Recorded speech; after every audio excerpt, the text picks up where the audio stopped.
All right, I'm gonna get a new 30-minute game going. Last game went pretty quickly, so I have time for one or two games today. It's two, most accurately. E4, C6, we'll play the caro. Here we go, our opponent takes the full center. Expecting to see a push or a capture. Both of these are good setups against the caro. Oh, we get a mainline caro-kann defense. So, I think the main line is pawn takes on e4. I've been watching Hanging Pawns, very good series on the caro, which recommends the Gurganitsa system, g6, and then fianchettoing the bishop on g7. I haven't finished reviewing all of that. I tried to play it in an over-the-board game recently, and it didn't work out for me, so I'm just going to go for the main line. We're going to chase away their knight with bishop to f5, and if they reinforce with their light squared bishop, which looks good, developing a piece, but we will simply pick up this hanging pawn on d4. Okay, so they choose a different way to reinforce. We could proceed with our development and play e6. That looks decent. Yeah, I don't see why we wouldn't do that. We protect our bishop. If they want to trade their queen for our bishop, that's fine. I'm a-okay ruining our pawn structure for that sort of maneuver. Let's see. All right, they get up. Oh, my dog is barking. My dog is barking. All right, let's see. This pawn is hanging. We could pick it up. I don't think that accomplishes anything for us, and we would lose our piece. We often want to trade off this pawn this light squared bishop anyway. So I'm a little bit tempted. I'm tempted to drop it back. I'm tempted to take. I think if we drop it back, yeah, let's do that. Just so if they want to harass, we can play h6 and drop all the way back to h7. Then we always have the option to take here. But I'm sort of encouraged, or no, I'm invested in maintaining this hanging pawn. I really would like to pick that up. And I think, okay, no, I thought for a moment our opponent gave us an opportunity to win a piece for free, but this is protected by their bishop. So now two hanging pawns, and there's a sort of a more substantial threat that I'll get to in a moment. So we have a hanging pawn here, we have a hanging pawn here. Both of those look appealing, but first, our opponent is threatening checkmate on f7. If they come down there, we don't have any way to defend against that, so we can't do anything about it. So a knight out to g6 looks decent to add a defender to that square. Queen to c7 looks like an option. But I don't want to commit our queen too early, and our queen is still staring down this hanging pawn. So I like, let's do our knight out like this, and if they want to take with one of their pieces, they are more than welcome to.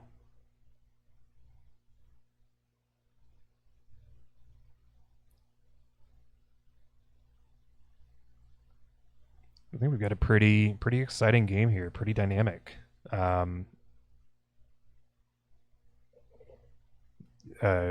Tactical idea that I see here is queen out to a5 check, and then maybe adding an attacker over here.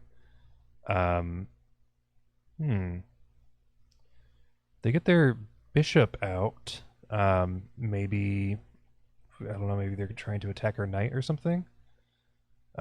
We could do a number of things. We could take here and threaten their rook, I guess. We could come out here with check. I don't like how they're getting all their pieces sort of immediately onto our side of the board, so I like the idea of bishop out to e7, adding an attacker here, and then castling or just taking the piece. If they want to take here, I think that's fine. We have all of our nice defensive pawns. I don't see what our opponent is planning here. I mean, they have a lot of pieces on our side of the board. Like, it looks tense, but We also have a lot of pieces. We're getting developed to pretty natural developing squares. I don't feel too bad about this yet. Okay, so they add a defender. Let's see. I think we go ahead and get castled. See, our king lands there. Do they have... Do they do anything frightening once we get castled? Their knight cannot move out anywhere. This knight might come to h7, but I think we just drop it back. Or that's defended by our light square bishop, so that's fine. This g7 pawn will be protected by our king. Yeah, I think we get castled. And then we can pick up this pawn. No problem. They haven't developed their light squared bishop. I was going to say f6 looks appealing. Oh, interesting. The castle long. Okay. Let's see. What should we do here? We have takes here that I think could open up some interesting ideas. They take back with their king, and then maybe something happens. I don't want to rely on maybe something happens as a strategy. That doesn't feel very strong.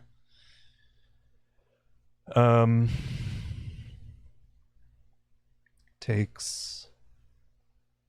I don't think that does anything.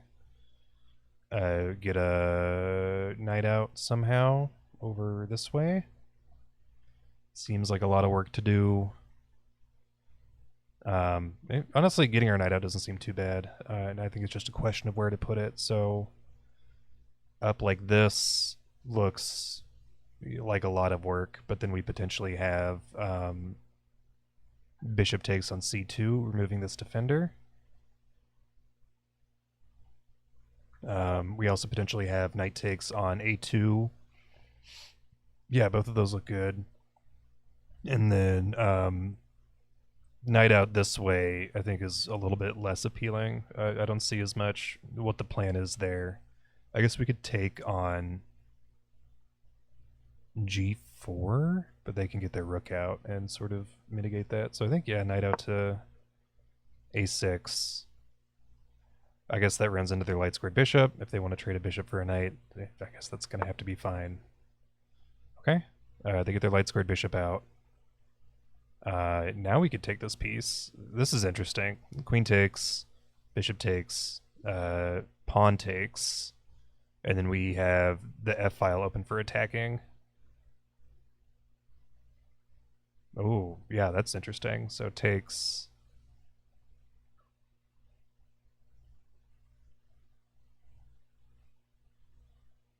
I guess actually maybe that doesn't work out. So it's like takes, and then we need to do something with our queen because they have this exposed attack or discovered attack on our queen. So I think first we play knight out to whatever square this is, b4. And if they want to take and then open up the F file for attacking, trading off their piece, that's going to be very good at attacking. I think that's fine. Ooh, but then they have knight takes. So if they do bishop takes, we take back with our pawn. They have knight takes. We don't have any defenders on that square, and they're forking our rook and our queen. And if we try to do something like a desperado, like take this piece up here, then they have knight drops back and takes. It doesn't look as good. So I think we just need to trade this piece off. Yeah, I think that's the move. And then we can scare off their rook with knight. Ooh, we get to scare off their queen. They are threatening queen to h7 checkmate.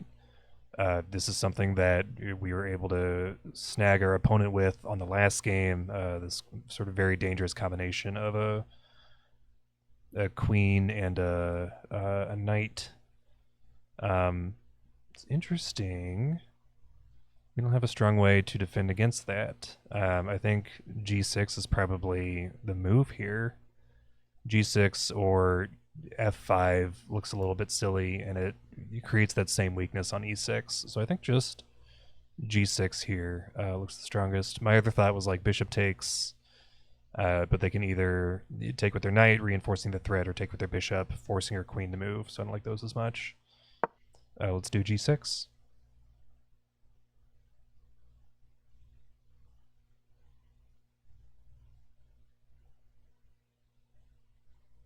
And then we have knight up to B4, hitting their queen and threatening this A2 pawn. And then maybe threatening, I don't know, I guess that comes with check, so that's enough of a threat, I believe. Out, takes, moves, and then back, supported by our dark squared bishop.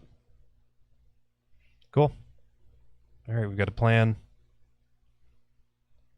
This pawn is hanging.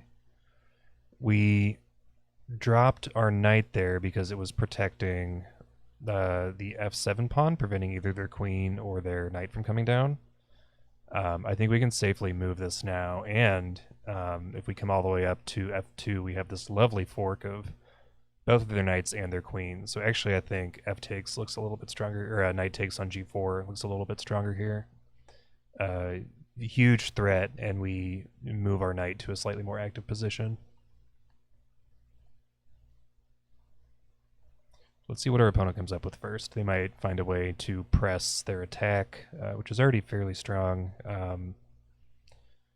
Bishop down to e5 looks decent, creating this sort of mating net, but I don't see how they can press that attack any further.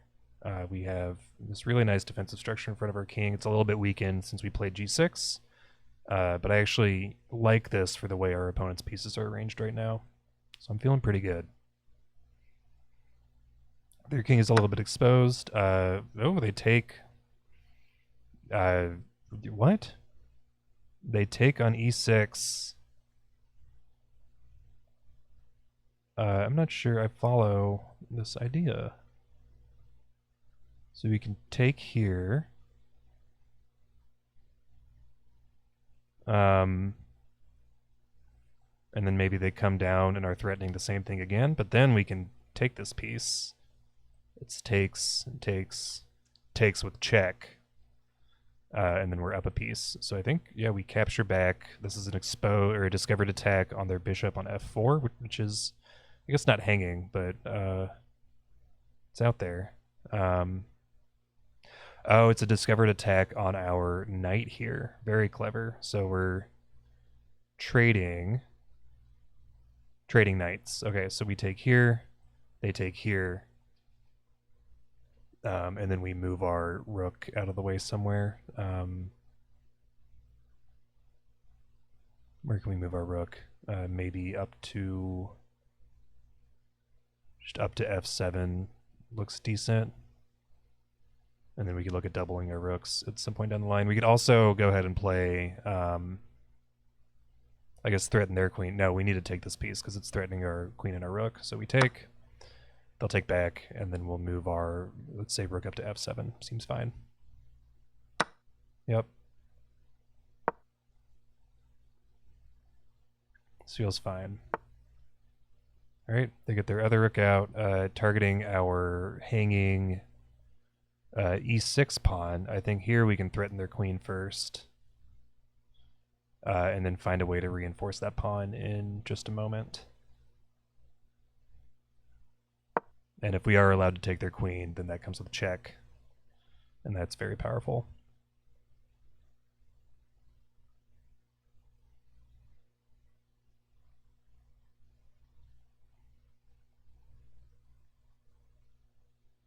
Cool. Okay. Oh, bad move from our opponent. So we are now able to fork their king and their queen with check.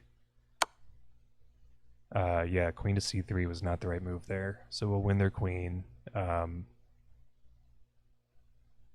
King, if the king goes out to b1, that's no good because we will pick up with check again, and they will still have time to reinforce this pawn. I think that, like, the only saving grace our opponent has is they have this strong idea of rook takes on e6.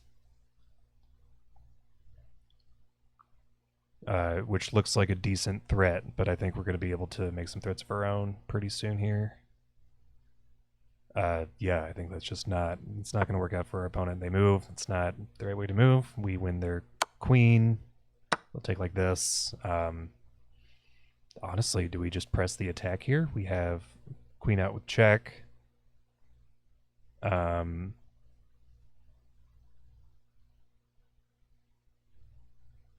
then, I mean, if they want to do something like this, we can sort of wiggle our queen into place. Takes here. Yeah, I think we come out with check.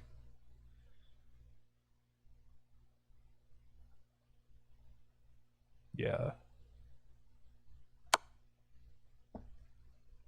I don't see checkmate quite yet, but want to come out here, we can go. So let's evaluate bishop to a3. I don't know if that does anything for us.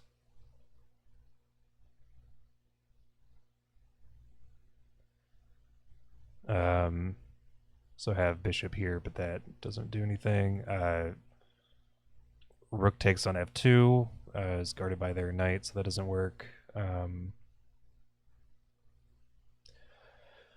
Okay. So I don't see a checkmate threat here. Gosh,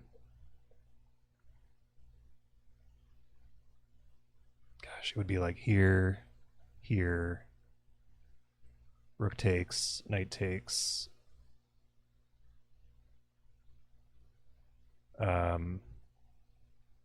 We can't move our rook back over here because it's guarded by their dark squared bishop. Yeah, so I don't think that's going to work. I think maybe we have 1, 2, 3, 4 pieces. They have 4 pieces. Maybe we just trade off pieces until the game is over. I think that's probably the move. Bishop down here looks strong. Encouraging this trade. And if we can just force a bunch of trades through, then we'll find a fork or something eventually. They take. We'll take back, doubling up on the F file. They move down, hitting our knight. I do want to make sure they're not coming anywhere dangerous. This looks a little scary, but not like catastrophic by any stretch of the imagination. So I think we can take this pawn. They'll come out here, or they'll come out like this, and then maybe we can move our queen into the mix as an added defender in that space. Yeah, so let's do that.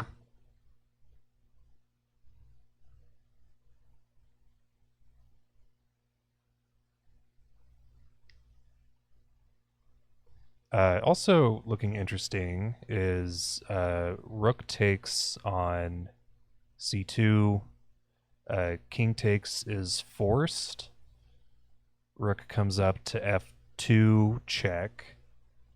And then they move out to...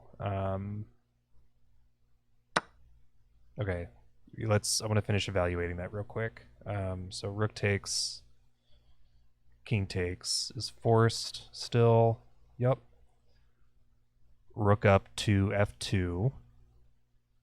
King can either move back to c1, in which case we have checkmate, or the king can move to d3, in which case we have check here. And where can the king move from there? I mean, that wins their knight, and then their king moves to these squares. King moves to either e3 or e4. If we come over with check, they can take our rook. Okay, so that doesn't quite work out. That's it's like a very potent threat there. What we could do is queen up to a5, threatening their knight with check. Also threatening to come down here with check. King moves over here. Rook takes, and we have a very strong attack on their king. Let's do that. Let's do that. Cool. we're also threatening this hanging pawn here on c3. So we're creating a number of threats, taking this pawn, moving down with check, and taking their knight as well. Our rooks are doubled. We have a queen, they have a knight. This is feeling pretty good.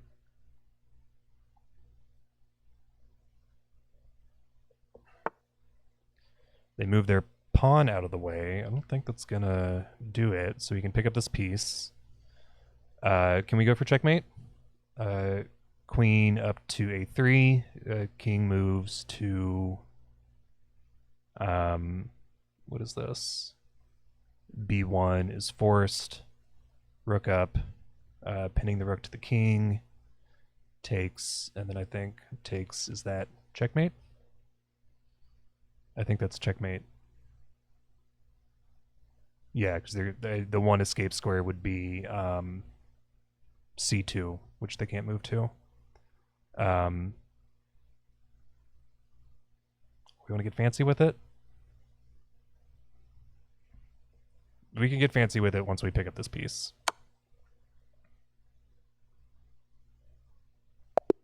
Okay, our opponent resigns. That's fine. It's a fine way to execute as well. Let's take a look at the review. Don't have unlimited review. Let's turn on the analysis engine, switch to the analysis board. We had mate in just a few anyways. I missed mate in one here. Queen down to a1 is checkmate with this escape square guarded by the rook. So that was a miss. It's all right. Let's start from the beginning and take a look at the game. d4 c6, or e4 c6, d4 d5. We get a main line. Nothing too crazy here. I guess queen out to f3 is a little bit crazy. We had this in yesterday's game as well, as like the second move of the game. I don't think it's quite the right move. We drop back. They move their knight. Big advantage for black here. Picking up the hanging pawn was the move here, unbelievably. Queen takes d4. Oh my gosh. And then queen takes on f7 is not checkmate because we have our light squared bishop guarding that square. Okay, well I feel a little silly about that. That's all right. Could have picked up that pawn. We played h6, adding another defender to f7. Engine's still screaming at me to play queen takes d4. I'm still worried about this checkmating threat. Still showing a decent advantage for black here. Well, it's about even now. White castles along, gets us into about even territory. Okay, so they had some advantage here. Queen takes g3. Yeah, I think some pretty serious threats here from our opponent. Glad we made our way out of it. They take. We're up to f7, still showing an advantage for white. Well, let's find out what the critical blunder was. Oh, yeah. Of course, queen to c3, permitting us knight takes a2, check. We win there. Gosh, and if they go like this, then we have queen to a5 checkmate. Okay. So the critical blunder of the game was, of course, when our opponent allowed us to fork their king and their queen with our knight. And then a big blunder of the game from my side was missing mate in one after they played c4. So I just picked up their knight rather than playing queen to a1 checkmate. Good puzzle tactic to look out for. I will hopefully get it next time. But we still had mate in several here. So they move out like this. Back to queen a5. I don't know if they push another piece or something. Then it's queen a2 check. King c1, queen checkmate. Okay, so checkmate was coming shortly anyways. Just down a queen, it's hard to come back from that. All right, another good game, another fairly quick game. We're under half an hour on the clock here. 11:48, an all-time high. Very exciting stuff. It's fun to be on a little bit of a tear here. I think we've got 4 wins in a row at this point, so that feels pretty good. I'm going to call it here. Have a good one, everyone.